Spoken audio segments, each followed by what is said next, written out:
All right, we're going to move into the public comment. This section of the agenda gives the Board of Education an opportunity to recognize persons who wish to raise a question or to make a brief statement on items related to school matters. The time available will be limited to 3 minutes for one or more topics. At this public comment period, agenda items will be heard first. All other topics will be recognized as time allows. Speakers will be provided an opportunity to speak at the second public comment period on all other topics related to school matters. If you speak tonight, please step to the podium, step to the mic. Address the board president only. You may address one or more topics in the time allotted. Individual employees, parents, or children should not be identified by name, title, position, grade, or building. Ms. Panico, you will be first. You're not allowed to say my name, Craig. This is just on what's on the agenda, right? Just the audit? Just what you just did, that's it? So on the audit you had the appropriations, and there was $21 million left over. So what are we doing with that money? Well, those numbers are not audited. We used to not even publish them, so we have to be audited to get back to September. And this is exactly the reason why we should be doing that. Put your microphone on. So those numbers are all preliminary. We just closed the books over the summer. The auditors are actually in this week. The number will not be as high as that. It'll still be a decent amount though, so how much? It will be, and as so what do we do with it? We will refund our reserves, most likely with Board of Ed approval. That'll be the recommendation most likely. And also consider funding the capital reserve. Okay. And then there was... Okay. Looking to pay down possibly callable debt. Oh, okay. These are all considerations. Right, they just haven't been presented to the board yet. Yes. Okay. There was also an audit done on clubs. Yes. On page 10, it shows the total stipends to be about $104,000 for the high school. Is this the total for all clubs at the high school, or was that just that sample? It actually doesn't agree with what I see in the appropriation status report, and the auditor has been away on vacation, so I will reconcile with her. I have But was it a sample? Was it just the sample? Say, even if the numbers matched, was it the sample or was it all of the clubs? It says all, when it's broken down to comprise the whole 100%, and a pie chart. And right, I saw the pie chart, but I wasn't sure. But that was just the high school, then you had just the middle schools? Yes, I asked them to separate it by. Okay. So do we have a total? Because that percentage of our budget is kind of low for clubs. Maybe we can look to make those clubs better. If you look at the overall percentage of the total amount that we use for stipends for clubs, it's really minuscule compared to our $180 million budget. Maybe we can use some extra funds of that $21 million to make those clubs a little bit better. Right, it won't be 21, but still right. Substantially higher than those stipends. And yeah, I mean, these are all things that the board would have to consider. We already raised the club amount. Right. I believe we already raised the club amount for the high school this year. Just the high school. But I'm talking about it for the entire district. It's still a minuscule amount compared to our $180 million budget. And if we're going to do something nice with the clubs, that would be, with the extra money in appropriations, that would be a great idea to do it. Sharon, can you a second, Sharon? You have Yeah. a discrepancy with what they wrote in the audit report?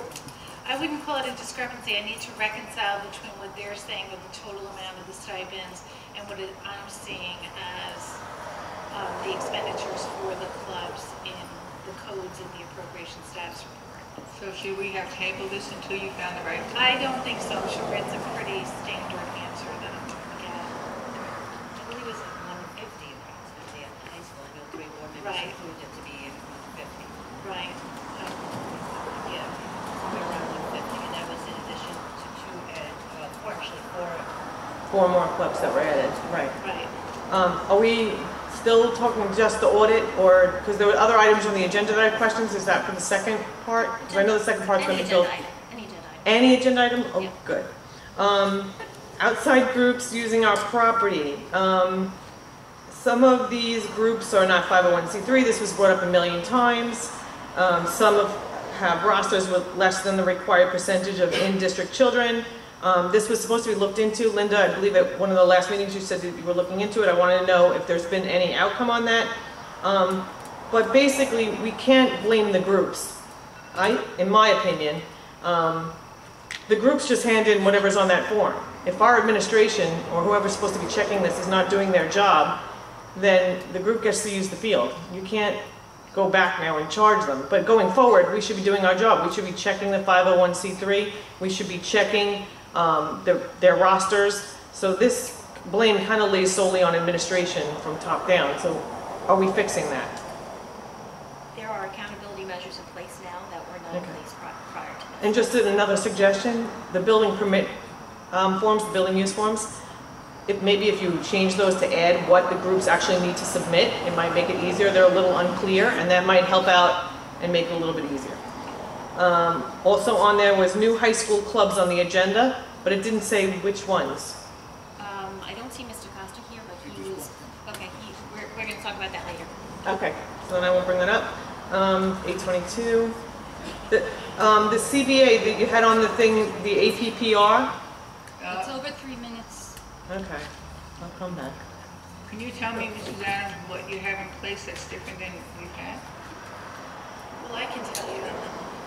We've been working together, actually, Mrs. Adams and I. We've established a registration form to bring the control, the preliminary review back into the business office. It had become rather decentralized, and the approvals were happening at the building level and at the director level. That's just how the process had evolved over time.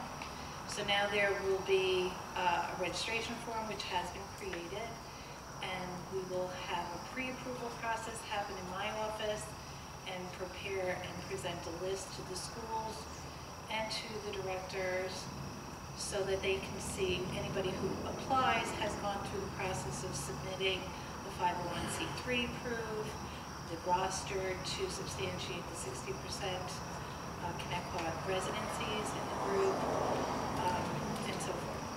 Are they still be able to do a blanket field use? Because I noticed there was a blanket field, they had a blanket of time. Marlene. Are we going to avoid that? I see that happening as well, yes. Mr. Delicate has been able to keep everybody on the fields and work around them, contacts them, but yes, that needs to be removed from the permit. It has to be narrowed down. So anybody who uses our premises for a meeting or for a field use. What's the matter? You can't hear mine? No. So anybody who uses our facilities or our grounds, they will have a building use permit, no matter who they are. Correct. Is that in process right now?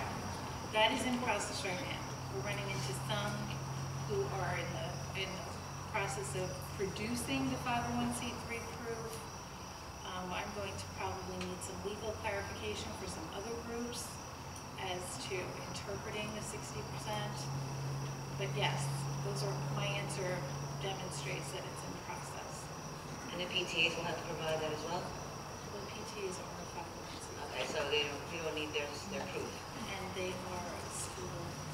These are for households.